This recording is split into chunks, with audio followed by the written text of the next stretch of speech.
and welcome along to the Don Robbie F1 Pit Stop. We're back with the show with Matt. Great to have you back, mate. First of all, though, it's an absolute outrage. Where's the whiskey and all that, man? You normally come bearing gifts. This is the best fucking bourbon in the world. Yeah, I fucked up. You know something? You know Ryan, who's been with me before. Moneybags ain't with us at the moment. It's tough right now. The budget's gone down. The budget's way down, rock bottom, yeah. Don't worry about that. Don't worry about that budget. But listen, it's great to have you back. Everybody's been saying, where's the show? What's happened to the F1 show? It's true. We are back, and we are back in full effect. And I think before we touch on the race, over the weekend in Sochi in Russia, which was another unbelievable race. I mean, what an F1 season we're having. We've got to have a little recap as soon as we haven't been here for a while. And come on. What a season it's been, Matt. I mean, you and I both it's been unbelievable. We're all, and if you're watching, you're here as an F1 fan, we all get a lot of stick, for, it's always the same car, it's just fastest car wins, it's same people each time. Not this year. I reckon we're having the best F1 season in a decade or two. I'm thinking back to like Lewis Hamilton 2007 debut season where he almost won it. That was a mad season. Or maybe even 2008 when he did.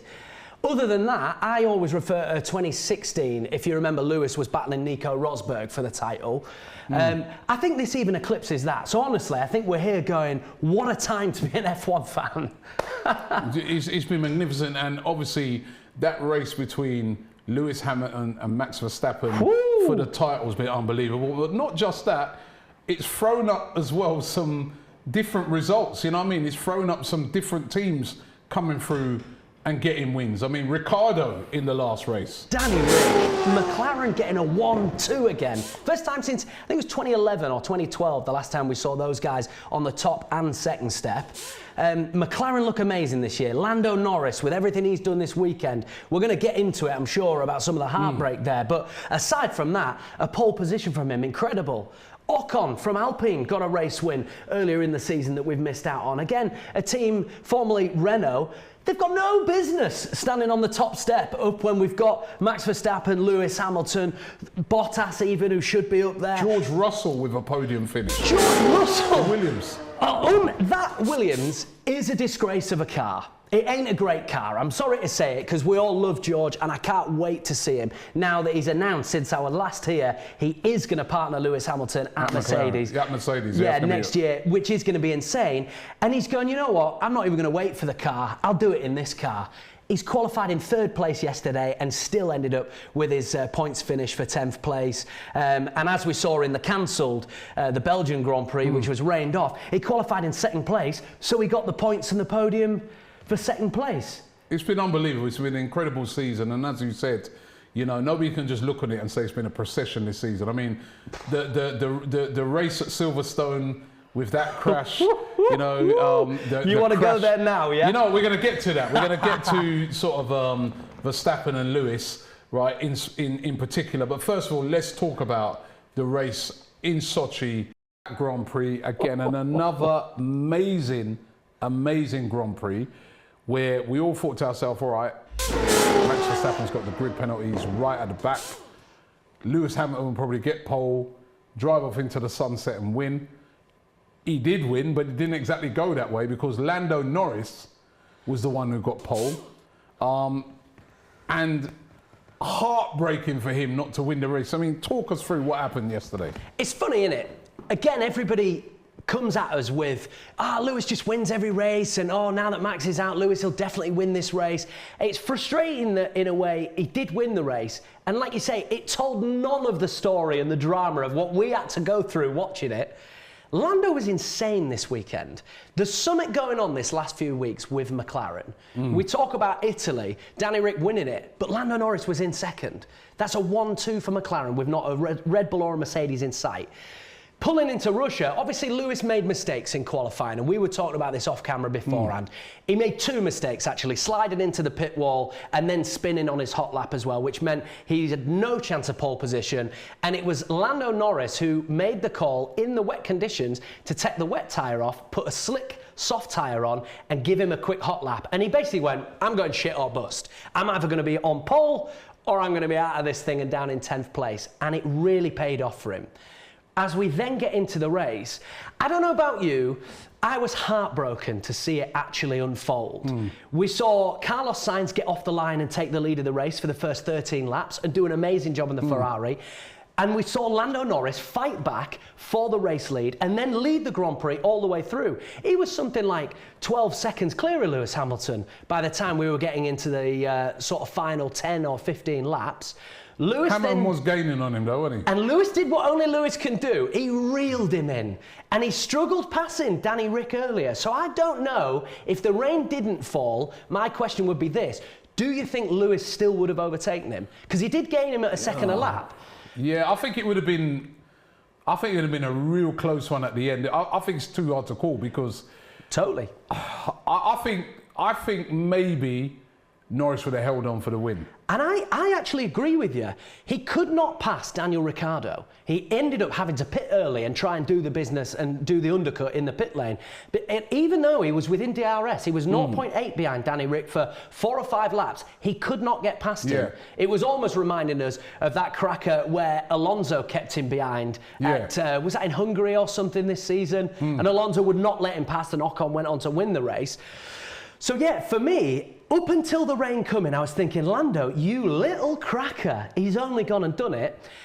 Now the rain came, and I've got a thought on this. They made a mistake, haven't they? Massive mistake. And for me, and I've not heard anybody else saying this, so maybe I'm just totally wrong with this, Robbie, but here it is. The point of the driver, especially when the conditions change, they've got to concentrate like crazy. The difference between a Lewis Hamilton greatest of all time and any other driver is the concentration and the skill that he's able to keep that car on the track, and if he has to tell his team to shut up on the radio, what, just shut up and let me drive and do it, yeah? So while he's doing that, the reason Mercedes have been so dominant for so long is they've got hundreds of people at the factory, plus their 50 people in the garage doing the maths for him and making decisions on his behalf. They're saying, you know what? Come into the pits, put the intermediate tyre on. It's looking slippery out there. And Lewis said no, actually, first time round. He did, yeah. And then he decided, you know what, actually, the team are insisting on it. I'm going to come in. What happened with Lando Norris? The first team message to Lando Norris was, hey, Lando, what do you think you should do tyre-wise? And I'm sorry, but I just think that is bang out of order. He should have took it out of his hands. Big time. And I'll tell you for why. Lando Norris has only led one Formula One lap before this weekend. He has never won a Grand Prix. He sat there with something like 5 laps to go, having this fairy tale weekend, and then all of a sudden you say, hey, I know Lewis is only a second behind you. We want you to come in and take a 26-second hit almost on doing a pit stop to play it safe and hopefully get second place. Of course he's going to say, no, I'm all right, actually. I'll keep it on the track. Now then, further down the line, another 2 laps after Lewis had pitted, he definitely should have come in and covered the pit stop. But again, by that point, his team are going, we really think you maybe should come in, Lando. And he's going, nah, forget it. We've said we're staying out. Credit to him in a way. Nah, I'm sticking with it. But then, you know what I mean, it's cost him, he ends up in 7th place. 8th place. You know, 8th place from a chance of winning it, which is absolutely heartbreaking for him. I heard him doing his interview afterwards. You know, I mean, you could hear it in his voice. And he was absolutely. He might not get that position again for a few years. No, and I think there was tears there, and I think rightly so. And I think for me, that is a moment where he's not a really experienced old driver. He is a young driver that still needs guiding, and that is down to Zach Brown and the team at McLaren to put their arm around him while he's out there trying to keep the car on track and say, Lando, just trust us on this one, come in. And if they're wrong, then that's on them. But unfortunately, they've made him look a bit of a pillock this weekend, and now he's left there with a really tough lesson that he's learned. And the real winner from the race, so apart from Lewis Hamilton, of course, winning his 100th race, and wow, how unbelievable that was, right? But the other real winner was Max Verstappen, because he was looking at him thinking, you know what, this is going to be the weekend where that gap is going to get really extended massively. But it weren't too bad a weekend for him, because he's managed to come right throughout the field, take advantage of a lot of that rain falling, and just work his way through the field. He's ended up in 2nd place. Now in the whole race, he's only a couple of points behind Lewis Hamilton. If anything, he's almost a bigger winner of that race than Lewis Hamilton. And I think he is. I think, unfortunately for Lewis, this massive achievement that he's just done, 100 Grand Prix wins, has been overshadowed by the fact that it was Lando's race to win and Max came from the back to close up the gap. And you know something, we can talk about what happened with Lando Norris and the mistakes that his team made, but let's talk about the opposite of that for Max Verstappen and everything that they did right. Coming out of the crash last week at Italy, Max Verstappen already was facing a 3-place grid penalty for effectively, and don't at me in the comments, wiping out Lewis Hamilton. We'll get onto that, I know. I don't want to skip ahead, I'll be in trouble. So he's already carrying a 3-place penalty, and that's when his team decide, okay, well, if he's going to take a 3, we need a new engine anyway. Let's have the new engine. Let's go all the way to the back of the grid and just take the L this week and see what we can do. At the moment that he's climbed all the way up to 7th place in this Grand Prix, his team still make the call as soon as there's water, get him in, get the intermediate tyre on, we could really go for this. So while the guys leading the race were slow to put the intermediate on, Max was the big winner in the wet. He came straight in almost first, put the green tyre on, out he went. 2nd place, as you said, unbelievable. Massive result for him. And in the title race, that what was now Lewis, what, 5 points ahead? 2 points. 2. So Only Lewis was 2. 5 points He's 5 points behind, yeah. And now he's 2 ahead. Yeah. And let's say it's a 7-point difference between 1st and 2nd. So what we're saying now is going into the next few races, whoever finishes on top of the other will take the lead of the championship again. We have not seen it like this for years. This is unbelievable. This championship, I mean, let's talk about this now. Come on. Lewis Hamilton, Max Verstappen. This is unbelievable. I mean, accidents, incidents, great driving. You just do not know, race to race, who's going to win. You've truly got 2 brilliant drivers going at it. No one out of the 2 of them is giving an inch, as we've seen in the 2 crashes that's happened. Let's talk about those 2 crashes. You just want me to get in trouble, don't you? Whose fault? I've got my opinions on both of them. Okay. Whose fault? All right, so my opinion, I'll give my opinion first. I thought the first one at Silverstone, I didn't think that was Lewis's fault. I think he had every right to do what he did. I think both of them went for it and ended up touching, and unfortunately Max came off worse. I think the second one, Max there was a bit naughty with that one, and also I thought what was worse was the way he just walked off after the incident. He could have just, I know he was saying that Lewis was in there like he was trying to move his car out, so he just assumed that he was all right. But the protocol is go and check on your fellow driver. I mean, his car landed on the halo, literally landed effectively on Lewis Hamilton's head. Had it not been for that halo, and what an invention that's been in Formula One, Lewis Hamilton would be dead right now. That's the reality. I want to meet the people that 3 years ago were at in the halo and say, we don't need it. People were angry, do you remember? I remember. They were furious about it. I remember. And we have seen time and time again now, even with Grosjean's crash, where he went through the barrier with all the fireball and everything. Without the halo, that's his head. Yeah. And this week, once again, or we should say the other week, Lewis Hamilton's neck would have taken the entire weight of a Formula One car on top of it. Yeah. For me, I think it's tricky because we can use trigger words with both crashes, and both sides, like they do in football, can use it to sort of at each other and, well, fuck you, no, fuck you. For me, when it comes down to Italy, it's plain and simple. It was Lewis's corner coming out the pit lane. He had every right to swing out and cover it. And then going in, the only defence the Max fans have is Max was on warmer tyres, on a hotter lap, carrying more speed. But that doesn't mean that Lewis should then let him past. No. So for me, Max has been nothing but dangerous. I think it's a desperation of Max, who was doing well in the Grand Prix up until he got fucked with his pit stop, let's remember. So I think psychologically he's thinking, there's no way I'm having him jump me in the championship here. And he could have killed him. It's as plain and simple as Max Verstappen almost killed Lewis Hamilton on the racetrack. He'll say the same. You know what I mean? Because I've given my opinion. Maybe I'm slightly biased. I'm a bit of a Lewis Hamilton fan, so maybe I'm being a bit slightly biased. But listening to a lot of some of the experts, it was very split on that one at Silverstone, because a lot of people were saying, well, hold on, Lewis could have killed Max. He hit that barrier at some serious speed. 51 Gs was the impact that he felt. Wow. Bear in mind, fighter pilots are hitting like 6 or 7 Gs in a major turn. It's like a phenomenal impact. Now, thankfully, Max climbed out of the cockpit. He was absolutely okay. He was taken to hospital, and that's something that a lot of the, certainly a lot of fans out there are using that and saying he was in hospital. He walked to hospital. He was taken there as a precaution. He was fine. Now, for me, my immediate reaction at Silverstone was, again, Max Verstappen has turned in on Lewis. And when you watch them coming alongside of each other, Max Verstappen does turn his wheel into Lewis at a moment where I don't feel he needs to do that. Now, as the stewards have watched it and watched again, the reason that Lewis Hamilton was given a 10-second penalty in that race is because Lewis had probably half a foot of space on the right-hand side, which arguably he could have moved into in order to allow Max Verstappen to come over more.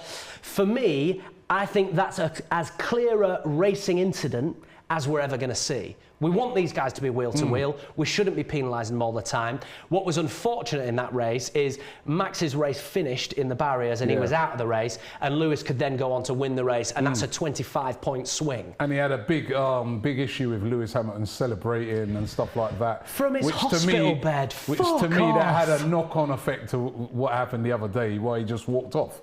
Because he did feel, and even his whole team, Christian Horner as well was saying that, they were upset with the fact that, Lewis Hamilton, but then Lewis Hamilton saying, it's the English Grand Prix, man, and I'm celebrating in front of my fans. And I didn't really know how bad Max was. And he wasn't bad. I think that's the point, is we'd all seen Max climb out of his car. Lewis had asked on the radio, is Max okay? Yeah, he's fine. Great. Now let's get back to it. And oh my God, I've just won the British Grand Prix and this is a big moment for me.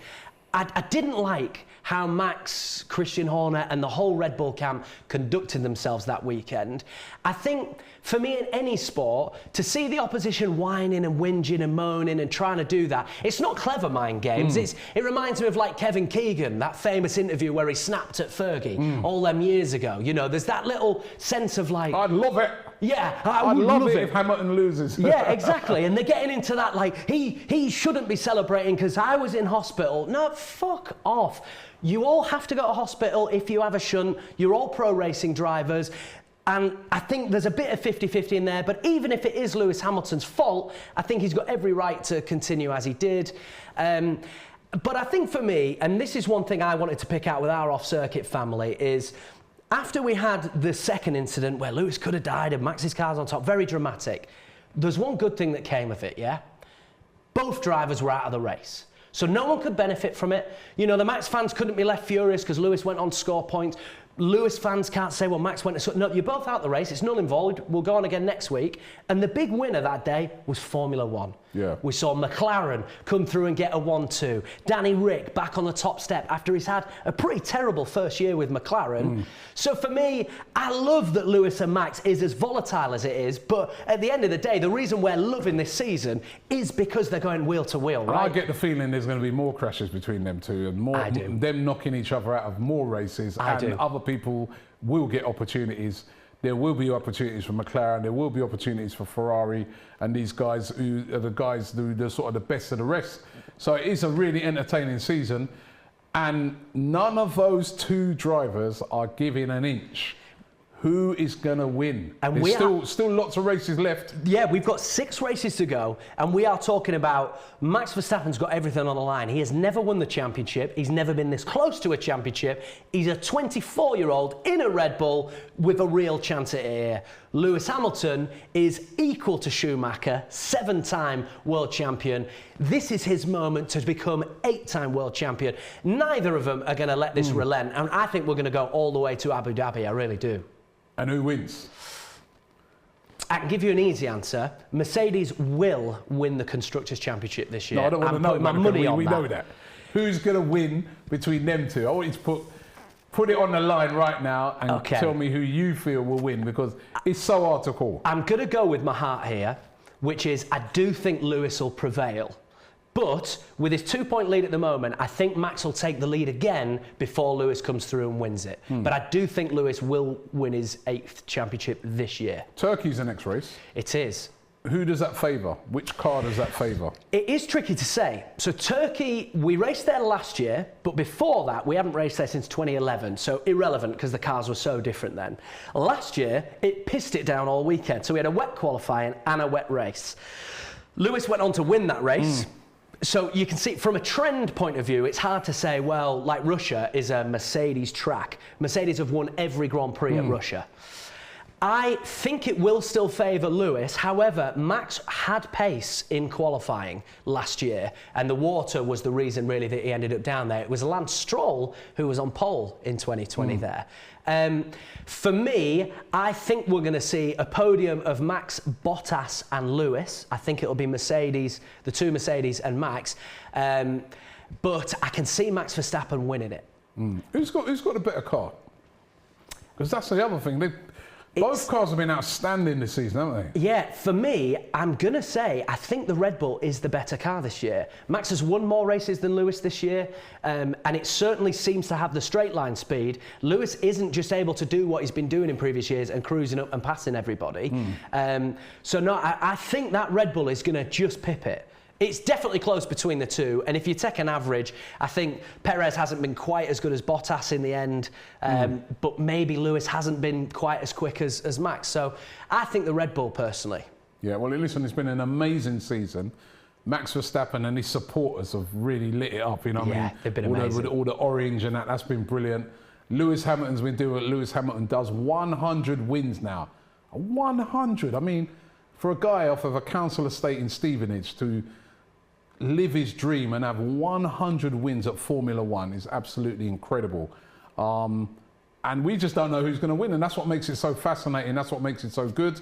Matt, tell everybody where they can catch you, because you do some great watch-alongs to some of these races. Tell them where they can. Well, listen, we're on Off Circuit. You can find us on YouTube. We're doing the watch-alongs, and yeah, we're on Spotify, Apple, Instagram, TikTok even. Look at us go. Make sure you check him out, and you'll be able to check him out here on Mondays after the Grand Prix. The next one is going to be after that Turkish Grand Prix. Cannot wait for that. It's brilliant. I'm just loving it this season. Loving the battle between Lewis Hamilton and Max Verstappen. And as I said, it ain't just about them.